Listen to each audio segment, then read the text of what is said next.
Hello and welcome to our panel today on the plastics problem. I am Elizabeth Segrin. I am a senior staff writer at Fast Company magazine, where I have been thinking about sustainability and particularly plastic for a long time. And for all those of you who are joining, I'm sure that you are equally concerned about the plastic problem. Plastic is this miraculous material that just doesn't decompose and biodegrade. And so it remains in our landfills and our oceans for hundreds of years, which is a really terrifying concept. But today, we are going to have a conversation that I hope is really empowering about the future and about how NGOs and incubators and consumer brands are all working together to tackle this serious problem that is affecting our planet. So welcome to all of you. I have a really amazing panel of women today who are going to bring a lot of insight into this issue. The first is Erin Simon, who is the head of plastic waste and business at the World Wildlife Fund. And she is focused on specifically the issue of packaging and material science. And so I'm really excited for all of her thoughts on this issue. I'd also like to introduce you to Bridget Croak, who is a managing partner at Closed Loop Partners, who is interested in investor and industry partnerships. And we'll hear about how she's working with lots of brands to help them move forward. And finally, there's Anne Tracy, who is Colgate-Palmolive's Chief Sustainability Officer. And I can't wait to talk to her about all of the really cool things that are happening at the company to deal with this issue. Before we get started, I have a few housekeeping issues. So the first thing is that as a quick disclosure, BPCM, the company that has organized this event, works closely with both Colgate-Palmolive and Closed Loop Partners. So I just wanted to put that up front. And also, as you are listening to this panel, and if you have questions, please send them our way, put them in the chat function, and we can't wait to answer some of your questions. Now, before we launch into this conversation, I just wanted to sort of frame it a little bit and provide some context. I'm a design writer, and when I think about the history of plastic, when it was invented, it was this miraculous material. It is a material that can morph into virtually anything, and we have used it in so many facets of our lives. Like, look around you right now, there's so many things around you that are useful and functional that are made from plastic. The problem is that when the plastic industry grew and started creating all of these amazing products, we didn't stop to think a little bit about the adverse effects of all of this plastic consumption. And now, nearly a century after the material was made and popularized, we are dealing with the consequences of this. And so we need to think a little bit about, what our responsibility is as consumers, as brands, and what the government can be doing to help fix all of this. So today, what we're going to talk about is these issues. I'm going to ask my experts to delve into this. But importantly, for those of you who are listening, we are going to talk about what we need to do to speed up this change, accelerate this change, and also, what you can do as consumers who are buying these products, who are thinking about these issues, who want to be responsible, what we can do about this. So to kick off the conversation, I would love to start with Erin. You spent a lot of time thinking about this, particularly as it's affecting the planet. How would you define the current problem with plastic waste right now? Yeah, thank you so much for that, Liz.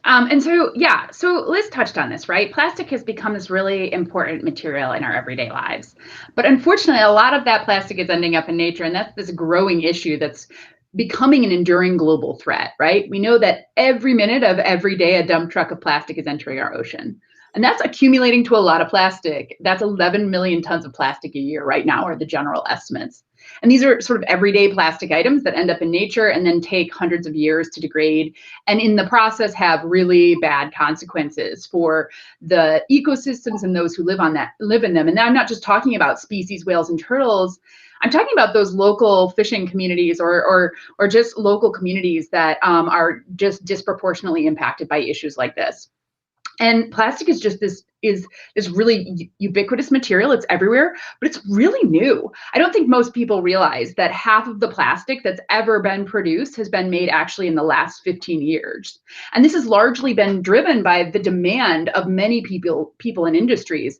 And that's healthcare, transportation, construction, food, electronics, automotive. These all rely on plastic because, as Liz mentioned, it's low cost, it's high performance, it's pretty versatile. Unfortunately, that rapid pace of innovation and then therefore proliferation of plastic solutions has just been outpaced by our ability to actually manage or recycle when it goes to waste. And that's really prevalent in areas of the world where our populations are and our economies are booming. And so what we need to do in order to essentially emerge successful from this crisis is to understand that root cause of the problem and start there. So science shows us that 80% of marine litter, that's the plastic waste that's ending up in the ocean, that's either trashed or leaked from waste management systems, comes from land-based sources. And that means that the plastic trash we see is from a broken waste management system. And understanding that really helps us to look at not only how we use plastic, but what happens when we're done with it. So World Wildlife Fund takes this no plastic in nature approach, right? It's not about getting rid of plastic completely, but saying we don't want it to end up in nature. That represents mismanagement of those resources and also impacts on those ecosystems, species, and communities. And so to get there, we need to fix that broken and complex system that has gotten us where we are today, from high demand of unnecessary virgin plastic to ineffective waste management systems. And so we need to reimagine. Okay. Sorry. It's fascinating, and we're also learning about new ways that it's harming not only these animals but us through microplastics. Because when these animals, when plastics end up in the ocean, they turn into tiny fragments that end up in the food chain. It's really a terrible situation that we're only just beginning to fully understand and grasp. Bridget, tell us a little bit about what Closed Loop Partners is doing to tackle this problem. What's your approach? Sure. There we go. Closed Loop Partners is an investment and innovation firm working to accelerate some of these solutions to market. So we are investing all the way from material science, kind of new things that might replace plastic where appropriate, biomaterials, again, if appropriate, and all the way through new delivery models like reuse and refill systems, through the recycling infrastructure that will make it easier for people to recycle as many of the plastics that can and other materials that can be recycled, so that we minimize what's going into either marine environments, terrestrial environments, or into landfills. And so ultimately, this should have a better economics for consumers, for the supply chain, and should have a much better environmental outcome as well. So really, we need to scale a lot of these solutions so that we are not creating some of the problems and really leveraging the benefits of these materials and thinking about what are the future materials that will solve some of these challenges. I mean, it's interesting because a big part of this problem is that the plastics are so cheap that they go into a lot of single-use items, from our saran wrap to the containers that we get from the supermarket. I mean, everything is packaged in single-use plastic, right? And so it's really interesting because you're trying to think about just changing it so that plastic is something that we're reusing. And so tell us a little bit about some of these initiatives and how this can help the problem. Yeah, I mean, plastic is not inherently good nor bad. It's what we do with it at the end of the day that can have deleterious effects in nature and potentially human health. And so plastic doesn't have to be single use. And for many, many years, a lot of materials, whatever material we're using, whether it's aluminum or paper or plastic, there are going to be consequences from disposing of that and using it only one time. There's a lot of humans and therefore a lot of resources that need to go somewhere. And so what we're really excited about is thinking about what we did many years ago, which was use items more than one time. And so some of the examples of things that you use one time, if you purchase a shampoo bottle, you'll use that and you'll toss that. Another example is, you go into a Starbucks and you get a coffee cup. You use that one time and you throw it away. And so we are a single-use plastic bags at grocery stores. What we're hoping is that if we look, 10, 15 years in the future, we'll look back and be like, we used this one time and then we threw that thing that costs money into the trash and then ask for another one. It will feel archaic to us. That's our intent. And so we're investing in really cool new models that are making it easier and more convenient for consumers to use something more than one time. So if you go into a Starbucks and try to remember your coffee cup, that's sometimes an inconvenience, or you'll be like, I left it in my bag and it's kind of gross. I don't want to use this again. So we're partnering with folks like Starbucks and McDonald's and others to be able to have smart coffee cups that you pick up at the cafe, you use it one time, you dispose of it somewhere else, it gets picked up, put back in the system, sanitized, so the consumer doesn't have to be the one bearing the brunt of the effort of cleaning that. And you can see even just recently, Starbucks has made it a commitment to cutting out all single-use cups in South Korea. And here in Seattle, they're testing some of these refill models today. So it's happening today. This is not something that's going to be very far in the future. Totally, and actually, if you're a Fast Company reader, we covered this week, and it's a really interesting initiative, and it really brings up two issues for me. As somebody who thinks about this a lot. First, it's a design problem, right?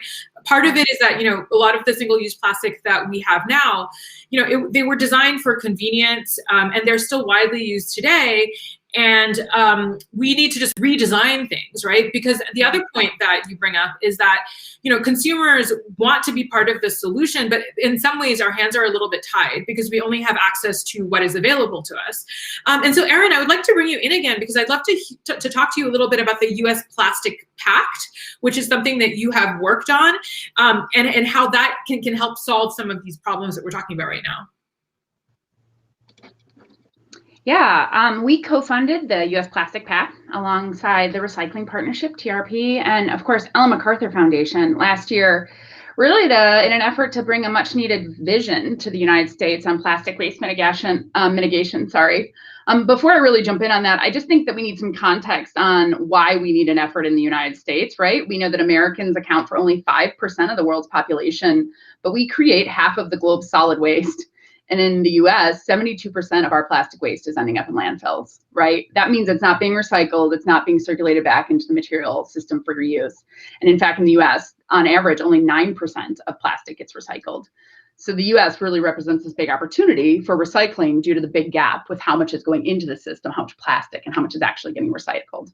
But when you need to have a full systems revamp in the US, the expectation can't be that companies alone can solve for that. And so there was this realization that this needs to be this holistic approach for how we realize a circular economy in the US.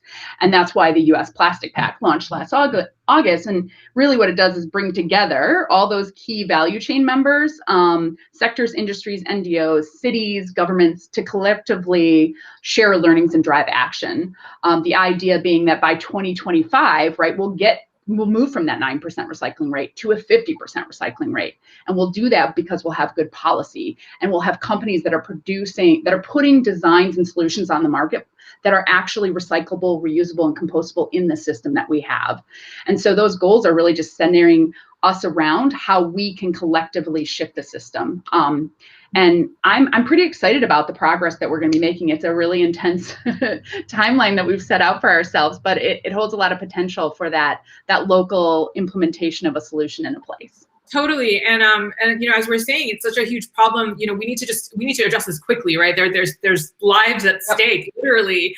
I would love to talk to Anne about what a huge consumer product company like Colgate is doing about this, because companies like yours are have made our lives so much better and so much convenient with all of the stuff that you've brought into it and made it so convenient for us to dispose of products.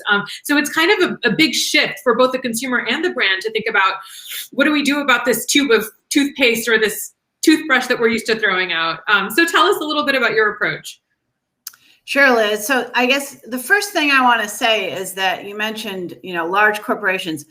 We recognize, along with all of our peers in the industry, that no one company can do this alone. It really, really relies on partnerships. So really pleased to be here today with both Bridget and Aaron. We were one of the founding partners of Closed Loop Fund, and we partner with WWF on many levels, including the U.S. Plastic Pact. So that said, we've been at sustainability and we've had initiatives in place for many years, but just last year we launched our new 2025 program, which we're really excited about. And we built it off of the premise that the Colgate brand, the Colgate toothpaste brand, is in more homes than any other around the world. We're in 6 out of 10 households. And we really believe that gives us, a responsibility to communicate to consumers, to help them live more healthy and sustainable lives at home. So we have an opportunity to make an impact.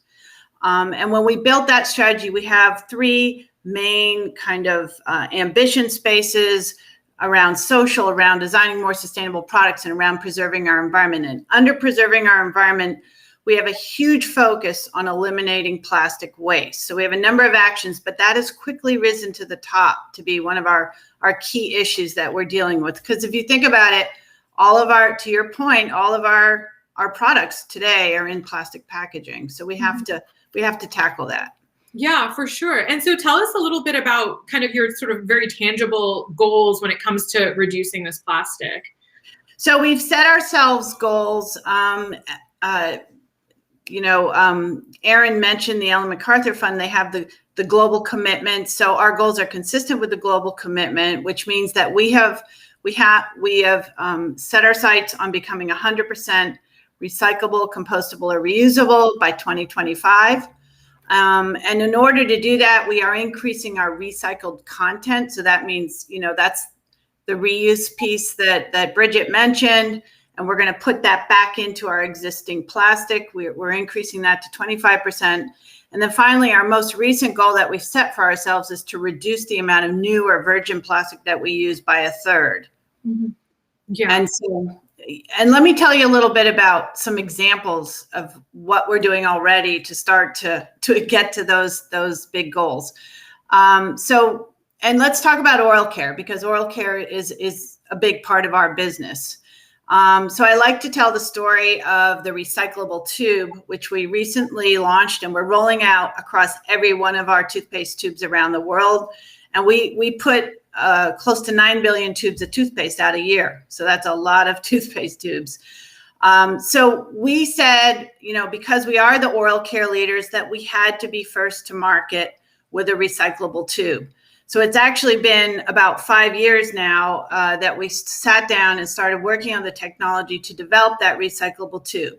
And when we sat down to design it, we had 3 main criteria. One, that it had to be a monomaterial plastic, and it had to go into an existing stream that people are recycling in today. So we said we would use HDPE, which is the same as your milk bottle or our fabric softener bottle.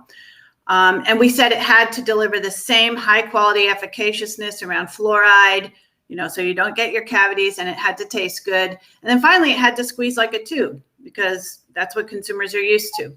So we developed that technology.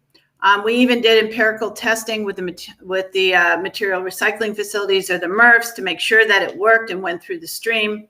And we were actually quite open about it with NGOs like the Association for Plastic Recyclers as we went along, because we wanted to make sure it was truly recognized as recyclable. Mm-hmm. So that technology was only half the battle, I like to say. The other half today that we're working urgently on is to make sure that recyclers and consumers understand that this is a new tube. It's a new tube that goes through the recycling stream. Mm-hmm. And then finally, we have to scale it quickly. The sooner all tubes, not just Colgate tubes, are recyclable, the sooner it'll be, a regular thing in our day-to-day recycling. So we are sharing the technology with other companies We've shared with nearly 40 companies now, and we want everybody to move there quickly. Yeah, it's really interesting because what I'm also hearing is that, companies and consumers are limited by what the infrastructure is around recycling, right? Especially municipal recycling, our curbside recycling. We're hoping as well that all of that will improve and develop so that more things will be recyclable, right? So that we won't be so limited. But until that time comes, it's sort of incumbent on companies to sort of work within the system as it is.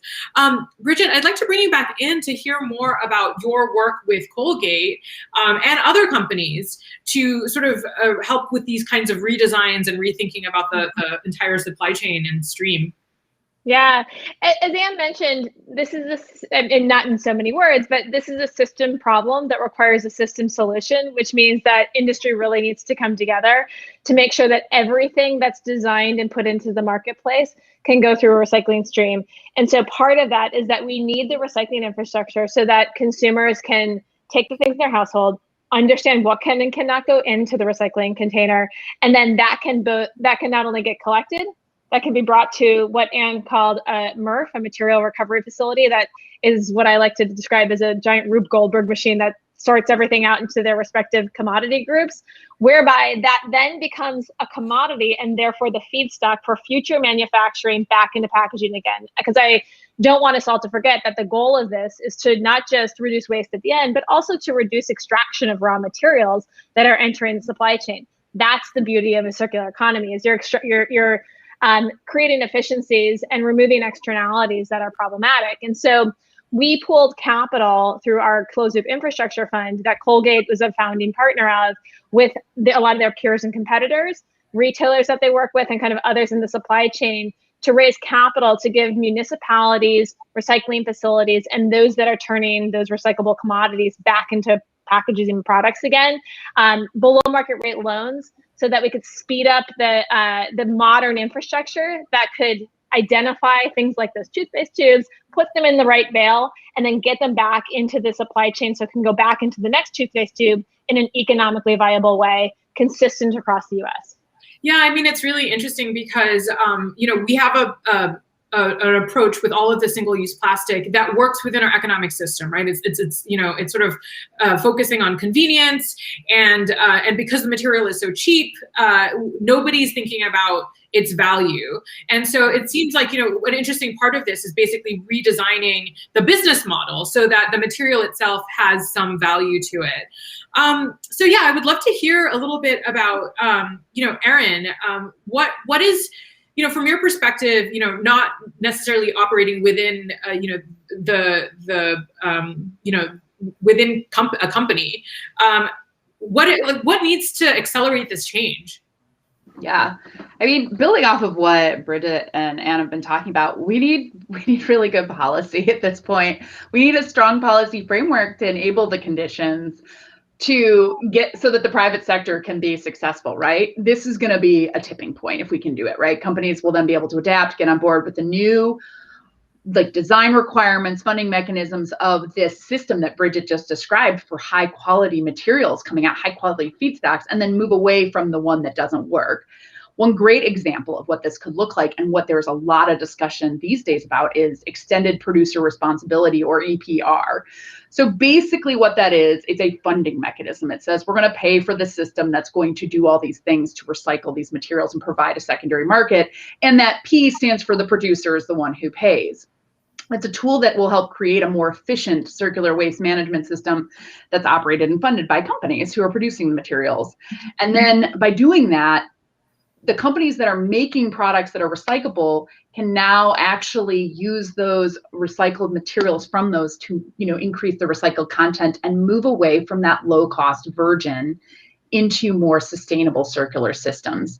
I got to be honest, just 2 years ago, there was a lot of multinational companies, a lot of big ones, that were sort of verbally who are lobbying against EPR, lobbying against this. But what we have seen as a shift really recently is that you've got these companies have these big commitments around using more recycled content, and they have come to realize that they need a really good system to produce that recycled content in order for them to source it. They need that supply chain to be built for those business models to work. And so now we are seeing a whole host of alignment around us. We've got environmentalists and industry aligned on the need to move forward with this, and even a solid 68% of the American public supports the ideas of producers helping to fund more modern and efficient recycling systems. So we need government to take action. Well, it's really interesting.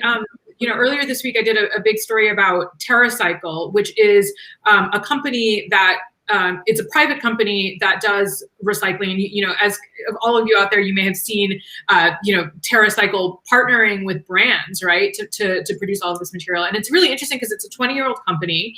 And 20 years ago, the idea of asking a company to pay for its own waste, whether it's, the packaging on a power bar or a tube of toothpaste or whatever, seemed insane, right? Nobody thought that was like a viable business proposition.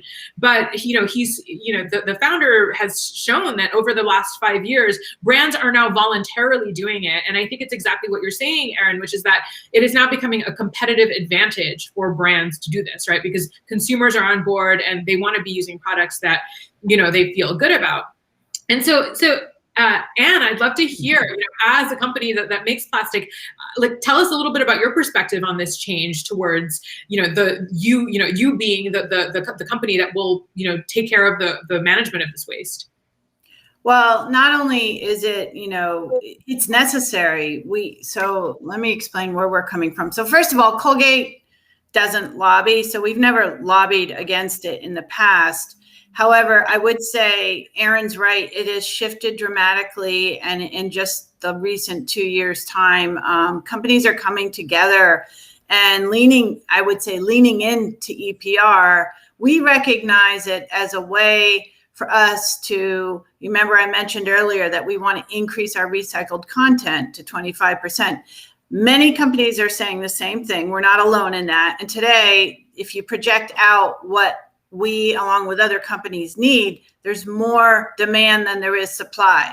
So EPR is necessary to speed up getting that infrastructure in place and providing companies with the needed recycled content, the quality recycled content.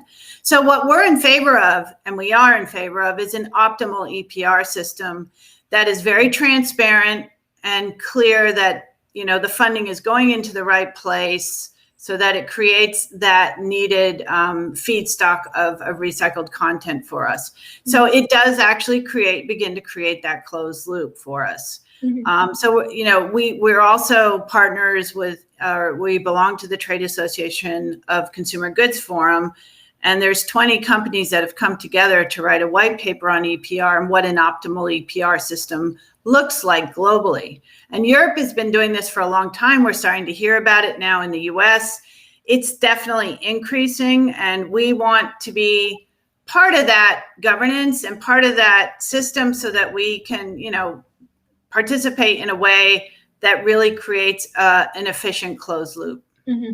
Yeah, it's really interesting because, if you want to be able to make products out of recycled material, this is a way for you to create that material, right? And be part of the systemic change that's happening.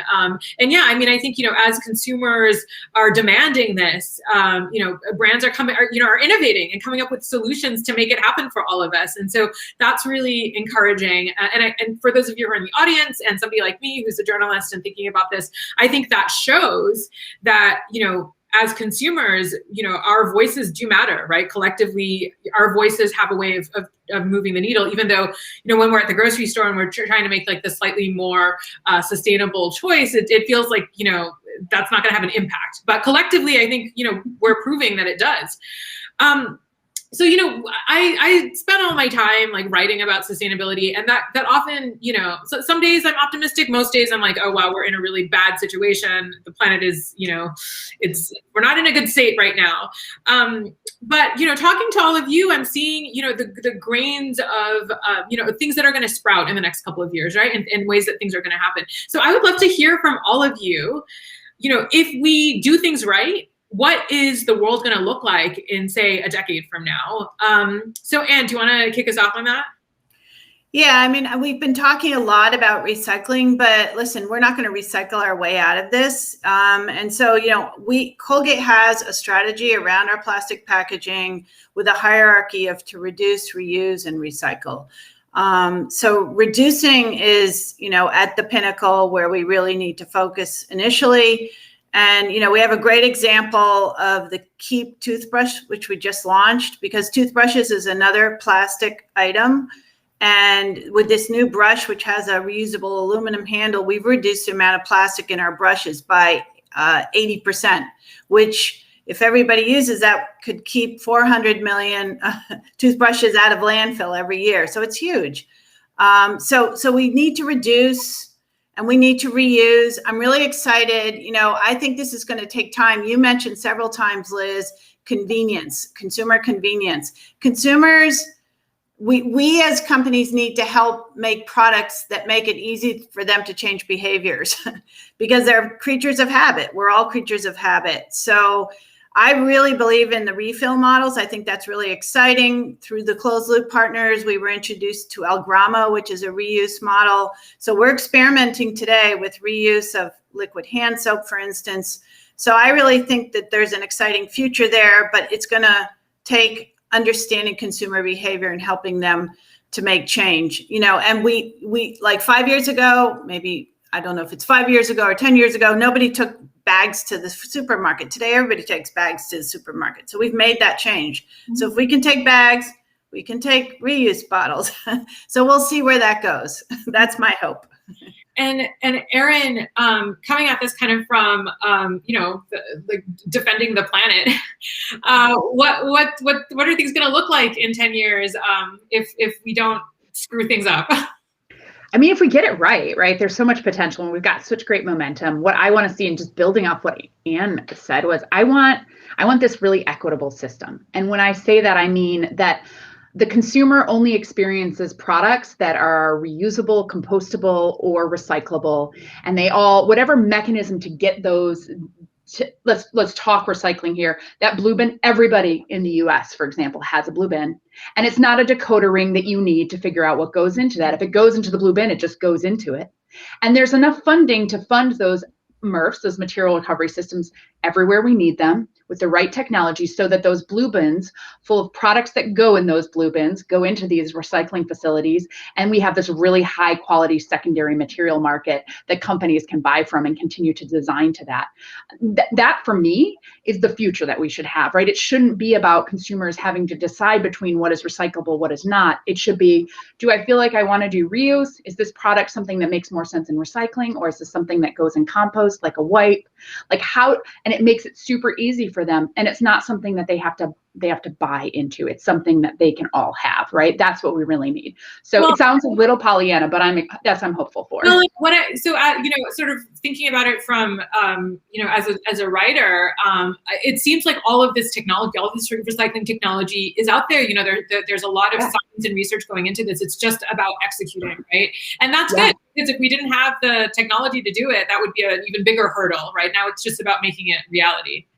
There's a report that just came out called Breaking the Plastic Wave that Pew did. And it really talks to the fact that in order for us to get to this inevitable future where we really reduce the amount of plastic waste, we actually have all the tools in our toolbox to get that done. We just have to scale them all up quickly and collectively together. And that's a lot of the work we've talked about today, is highlighting the momentum that's already started in that process of systems change. So I think we have the ability to do it. We just have to make the choices to get it going in the right direction. Totally. And Bridget, I mean, you've talked a little bit about some of the systems that you're creating from the brand side, right, to make these things happen, including this very exciting announcement about Starbucks, like the Keep toothbrush. There are things that are already in the market, right? And it's just about scaling them up. Tell us a little bit about like where you see things going in the next 10 years. Yeah, look, I mean, we see all of the innovation coming into our pipeline through our venture fund and through our Center for Circular Economy. I think everyone's right. The technology is here, and we need the kind of political will to scale that. The economics just work better in a circular economy, but it's subscale today. And so we need the investment necessary to make that the predominant economic model. And to Aaron's point around and Ann's points around EPR, it's things like that create the market signal that will bring in the big investors, the big banks that are gonna help scale this up. And really, like the Algramo model, which I encourage everyone to Google Algramo. It's a really cool vending, reusable vending machine with smart packaging that's actually cheaper than single-use packaging. And they just launched yesterday in Walmart in Santiago, Chile, and hopefully we'll be scaling that. And we've been working with Colgate in the US to pilot this here. So lots of things on the horizon, and it's not that far off. So I don't think it's that. I think tomorrow is coming quicker than we think. Totally. Well, and I guess finally, so, that's 10 years into the future, and, we're all working towards that goal. But today, those of us who are consumers, how would you recommend us using our market power, our buying power, and our voices to help accelerate this, right, from our perspective as consumers? Erin, do you have some thoughts on that? Yeah, I want to start with that every little act matters, right? Don't expect perfection and do what you can. Listen, I'm a mom, so I would love to stop using every single-use plastic possible. But what I do is I start with the baby steps and I think, where can I replace this with a reusable item today? The second thing I would advise is don't be a wish cycler. I would describe this as my mother, bless her heart. She believes that if she puts it in the recycling bin, that it will be recycled eventually. It's the way she tells the system she wants it to be recycled. But unfortunately, what that does is it contaminates this bin full of things that really can be recycled. So make sure you reach out to or do some research on what your local recycler can actually receive, and make sure that's what's going into your blue bin right now. And then finally, there's a lot of good opportunities that you can research more about being a good steward and disposing of plastics responsibly. If you want to go to Earth 911, I believe they are going to put the website up.com. They can give you some great ideas about if there are items that you are really looking to recycle. And finally, I think just be an advocate. Talk about this. Share what you learned today. Share the complexity of the system and be a part of the change that's clearly advancing on us really quickly. So thanks. Totally, yeah. And Bridget, what are your tips for us as we're trying to live more sustainably and also signal to the market that we want big change? Yeah, I mean, again, like I said, the tools are here today. I have a SodaStream here where it's like I save money, it's convenient, and then I don't have like the 80,000 cans. We actually tracked how many cans we had one month during COVID, and it was really large. And so a SodaStream is like one example of a tool that actually makes my life better. And I have less stuff around and I have less waste and it's more affordable. So those tools exist today. And the other thing that I do at home, and I do a lot, but I think that a lot of times we don't talk or think about food waste. And actually that's 40% of our waste stream and comes in a lot of packaging. It's pretty efficient and convenient to compost in different ways in your backyard. And it's something that like you can't control the packaging system or where those materials go, but you can control what you do with your own food waste and organic waste. Even if you have a small space, there's sometimes pickup sites and stuff like that. So it's a way, and it kind of just like tunes you into things that makes you start to think about your other packaging. So I encourage people just to like get outside the box and try some new stuff like that. And as consumers of the consumer packaged goods that brands like yours produce, how can we be working alongside you to make all of this happen? Well, I mean, our aim is to help people live more sustainably at home in their homes, just like Erin and Bridget mentioned. And, one thing you could do, and it's kind of something fun we do at our plants all over the world. We're working toward becoming 100% True Zero Waste certified. And one of the first steps that they take, and this is for real, big plants have dumpsters out back where they put all their trash. They do a dumpster dive. They empty the entire dumpster and they go through and they figure out and sort what they can reduce, reuse, recycle. And you could do that at home I'm not, telling you to dump your garbage on the floor, but you could walk around and say, what can I reduce, reuse, recycle? Because what we were trying to share earlier is there's a lot of new products out there that you could say, oh, I could purchase a product that is more sustainable. Instead of my normal manual plastic toothbrush, I can purchase a Keep toothbrush, and right there you've reduced 80% of the plastic waste. So, you know, there's lots of little things you can start doing, and I promise you every little bit counts. Mm-hmm. Yeah, you know, and every day I get little announcements about all the work that companies are doing to move this along, creating really cool, innovative new products. You know, from the stasher bags that we're all familiar with that replace our little, you know, Ziploc bags and so on. There's just a lot happening, and you know, as you're saying, you know, sometimes this is like just as convenient and cheaper in the long run. So it's kind of fun to be trying out these new products that are available for us. So that's all awesome. So now I have some great questions from our audience who's very engaged in thinking through all of this. So for all of you, there's a question about how COVID impacted the progress that we're making. You know, there's some news that you know, carbon emissions went down a little bit because you know, we weren't traveling as much. On the other hand, you know, my grocery store stopped letting us use our own bags, right, because of hygiene issues. So there's a lot of like sort of like confusion about what happened during COVID. I'd love to hear kind of your thoughts really briefly about, you know, what change you saw. Do you want to take it away, Erin? Sure. You know, interesting, like with all global crises, the COVID-19 pandemic only made the plastic waste crisis more complicated.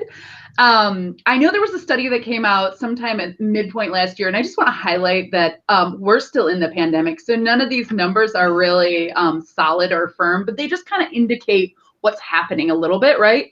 And the study suggested that COVID-19 had triggered like an estimated global use of 129 billion face masks and 65 billion gloves every month.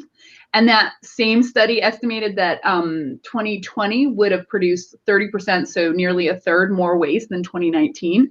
And I just, again, those numbers may not be exactly correct, but what they said is we produced more waste, right? Because, and we already knew before we entered the pandemic that we had a global waste management problem. And so, of course, adding more waste to a system that's already not working is going to mean we're going to have more leakage into nature.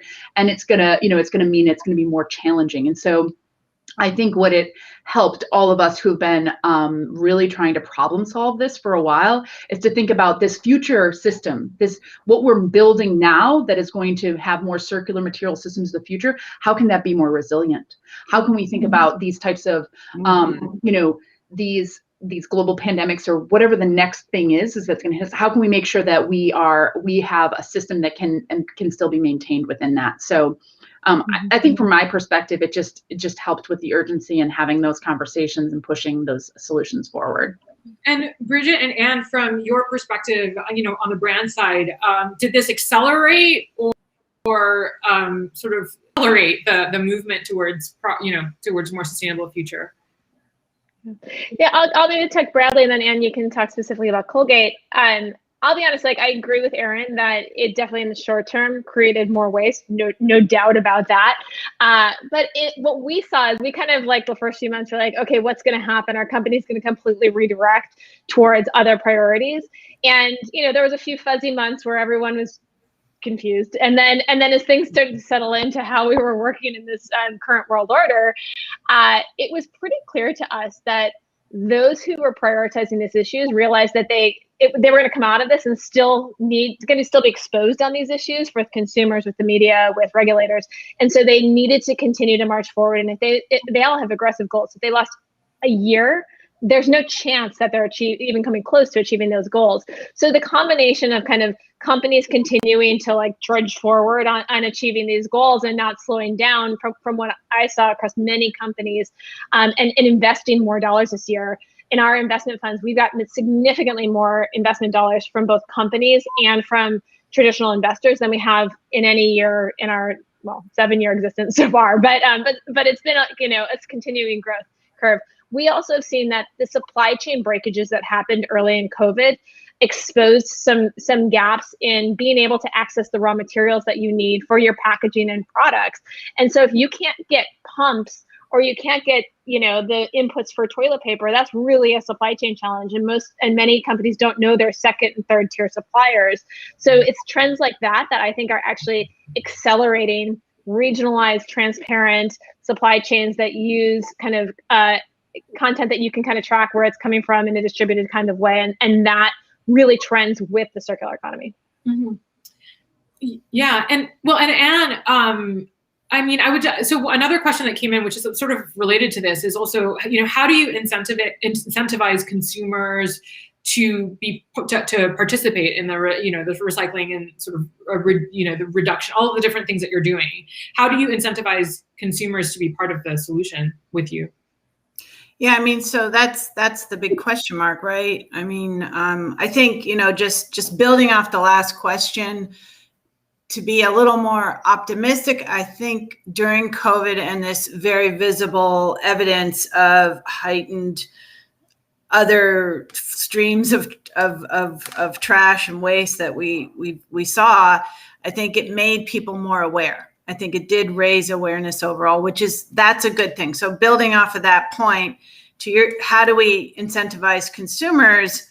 This is actually a body of research we're really trying to get our arms around right now. And we like to call it the intention action gap.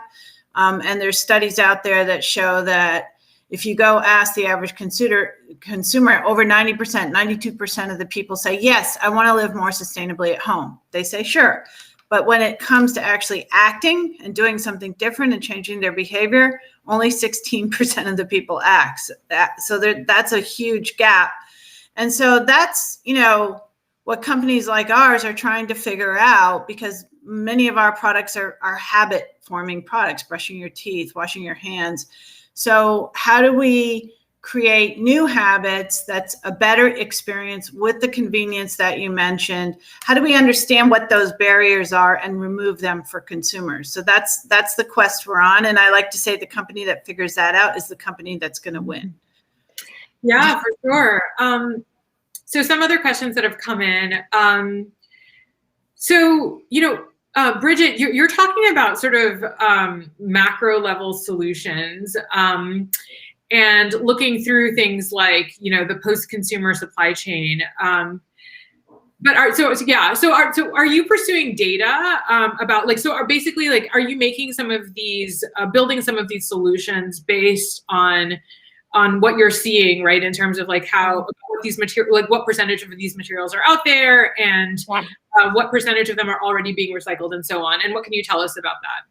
Yeah, no, definitely. And the data is critical, even to the question that Anne just mentioned around, we need to understand how, oftentimes we're how do we communicate with consumers just to, to get them to participate? Really, to Anne's point, we need to be designing a whole system such that it's just the choice that you make, and it's the easier choice. And so all that has to be grounded in the data in terms of what's moving through the system, how people purchase products, what their behaviors and movements are. And right now, frankly, the recycling supply chain in particular has pretty bad data. And so if something, it comes out of your household, it gets merged together into these mix of materials, separated into bales, and hopefully that bale of material is all PET or all HDPE or whatever it's supposed to be, so that it can go back into those types of packages again. But oftentimes there's contamination, and we can't tell what's in which bale in a very specific way. So we're doing a lot of work with AI and robotics and kind of other tools to be able to understand the whole movement of the supply chain. And so we're looking at a lot of innovation in the supply chain logistics so that we actually can have the data to create better economics and make better decisions. So a lot of work happening in that space. Unfortunately, lots of great technology that we can pull in from other sectors and bring into this sector. Yeah, for sure. And that's all really encouraging, because, there's just, even as a reporter writing about this, we all know that this is a problem, but it's really hard to get a lot of data, reliable data on the extent of the problem. We've talked a lot about what we know about how much plastic is out there, but they're all very, very rough estimates. So I think just knowing what we're dealing with, right, and spending the money to find, figure out what's going on is just a huge and very valuable step to figuring out what to do next. And so that's really good that we're beginning to see some of that. Liz, can I build off of that data question a little bit? Sure. Well, transparency in data is a really key piece of actually driving representative solutions, right? A company can't begin to address their plastic waste footprint without understanding what they're making, where it goes in the world, and what happens to it when it gets there. And we just don't have global mechanisms right now that measure material flows and countries reporting on what's getting landfilled, incinerated, recycled, reused, et cetera. And definitely not consistently. So we've been pushing for sort of two different ways of doing that. One, for companies to report really clearly on their plastic waste footprint, which Colgate is partnering up to do with us, but also to push for a global UN treaty that actually is going to include, or we would hope that it would include, metrics and reporting in a consistent way. So not only would companies be able to look at their footprint, but they would be able to see their footprint as a part of the whole global footprint. And that's really helpful as we target investment, as we think about regulations and policies and how we use fees to modulate what's going where and how we manage it. But also it helps companies to create better strategies about where they should target first and where their greatest impact is so that they can be targeting that. Yeah, and from the perspective of a company, standardization and consistency is key because we operate in many countries around the world. We can't have different standards all over the place. So that's absolutely critical. Yeah, for sure. So one question that just came in is, what do you all think about scorecards that are independently evaluated so that for brands? Perhaps even products, so that we can pick one over the other. Because I agree. I see where this person is coming from, because as consumers, it is really, really hard to figure out what to do. And there's also a lot of greenwashing, right? Where and unless we're very, very sophisticated in our understanding of how all of this stuff works, it's very easy to believe the marketing, versus like what's actually happening on the ground. So yeah, is there something like that could solve the problem, like a way of independently, assessing, whether a company is an A company or a C company as far as recycling goes? So I'll let anybody jump into that one. Maybe I'll jump in quickly, and then I'm sure you both have perspectives on this. But I think that historically, some of the scorecards have come from very narrow perspectives that are not always multi-issue, and it's not always transparent where those scores are coming from. And so I think it can be used as a bit of a political tool in a way, which is a risk that concerns me.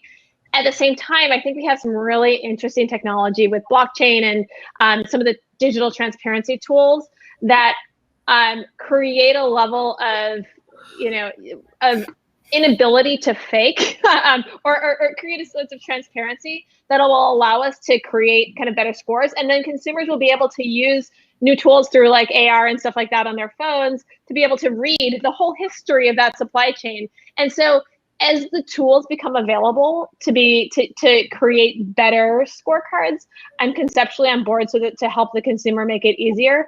But I do worry a little bit about sometimes where that information is coming from. Yeah, for sure. And there's also a problem with like oversimplifying, right? Because like the whole point of this would be to simplify the process for the consumer. But if we oversimplify, we lose out, a lot of different valuable information. Yeah, and I wonder whether there's something that could be like akin to like nutritional information, right? Where that's established, that has like lots of different perspectives on it, but that sort of like, externally, scientists came up with, right? To basically help us work through these decisions. What about the two of you? Do you have any thoughts on whether it's something? I think scorecards or measurement tools are best designed for a company versus a consumer. And the reason is because we do not want to lose sight of the context of the system, right? When WWF approaches a problem, we don't just focus on a species. We think about the ecosystems and the systems that interact with it. The same way I wouldn't want a company to just focus on a product without thinking about the system that it interacts in. And so when we develop tools, they are about helping a company to understand where their impact is. And maybe in comparison to others, but mostly in comparison to their whole portfolio so that they can be better suited to take actions to reduce that impact.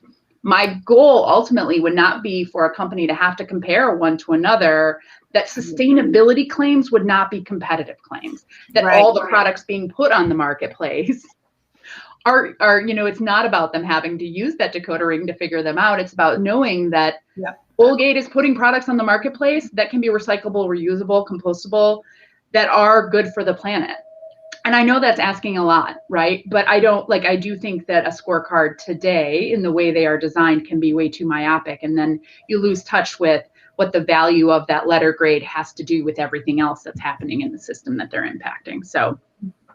Yeah, and I was going to say basically something along that lines, that to me, and we already said this before, but it starts with standardization and transparency. And to the extent companies want to have a scorecard to measure that, fine. But we don't want to compete in this space. We want to compete on, you know, the benefits of our products and how they help people be more healthy. That's why, you know, getting back to, that's why we are sharing the technology, open sourcing the technology on our tube, because that we don't want to compete on that. We want all tubes to be recyclable. Mm-hmm. And that's a disadvantage for you to be the only one in the market with a recyclable tube, because then someone else might put another tube in the recycling bin, and then someone says, oh, this isn't recyclable. The recycler's like, I don't want this. This is contamination. So now they look alike and it's a problem. So it is an advantage for companies like Colgate to open source that and bring the whole industry in and be the leader that started it. Right. Yeah, for sure. I mean, as far as scorecards go, I think one of the most encouraging things I've seen is that, you know, the more reporting there is about sustainability, that's like sort of like official reporting, you know, like the way that the government, you know, cares about public companies' financials. Like if there was a way to track certain sustainability goals and report them to the government, then, you know, things like, you know, like investors, right, could help make a decision about the companies they might want to invest in, not just on how financially successful they are, but how well they are achieving particular goals. And so I think that's the kind of thing that could really move things forward. The investors are keys. I mean, that's, you know, the fun thing, or maybe the toughest thing about this space, is everybody is your stakeholder. Investors play a really critical role here. As a publicly traded company, you know, I have lots of discussions with investors, and the amount of funding and money that they are standing behind is tremendous. And that's going to go a long way in pushing companies along, frankly. Totally. So as a final question to sort of to help us close this panel, there is a very simple question about whether there are specific items that are being incorrectly recycled that people don't know about. So I'm going to let each one of you to tell us one thing that we are recycling wrong. Erin, do you want to kick us off? I was hoping you would go to Bridget first. What was the Bridget first. I was hoping you were. Let me pull up my scroll. Let me grab my scroll of items here. I have a few. I'm going to start with one that I think a lot of people do know, but it's just the most painful. It's like film bags, like grocery store bags. They get caught up in the equipment at recycling facilities. You should put all your bags in there, tie them up, and bring them to the grocery store. Yeah, where you can drop them off at almost every grocery store. And will the grocery store recycle them? Yeah, they usually have a bag out, or like a container out front. I mean, you should check with your store. It's not everywhere, but a lot of grocery stores will, if you consolidate those and put them, they'll have a place where you can put those in the front of the store, and then they bring those. They're super valuable. They just can't go through the traditional recycling system, because the way that they're so light and they're so malleable that they get into the wrong place and they break the entire system, and it costs thousands of dollars of downtime in these recycling facilities. Yeah. That's a good one. I think the other thing is there's a lot of inconsistency right now in the different recycling programs, especially in the US, right? Some of them, they'd like you to take the caps off of a pop bottle. Others would like you to keep the cap on the pop bottle. Others would like you to wash the product first. Others would like you not to wash the product first. I think the key is to look up what your recycling program's requirements are and just try to go with those. Like we have talked about, ideally we'll get to a place where you won't need to read so many in-depth instructions to be able to figure this out, but we're just not there yet. So right now, just following those guidelines is going to be your best bet to make sure that the effort you have made to put it in there in the first place and follow those will actually lead to recycled content on the back end of that. Yeah.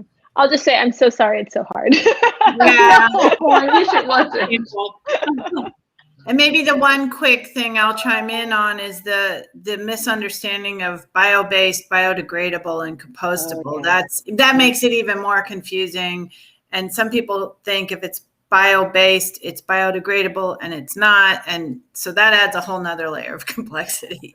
And we actually at closedpartners.com, we've got a great report on biopolymers on our report page where you can see all those fun definitions of what is and is not true.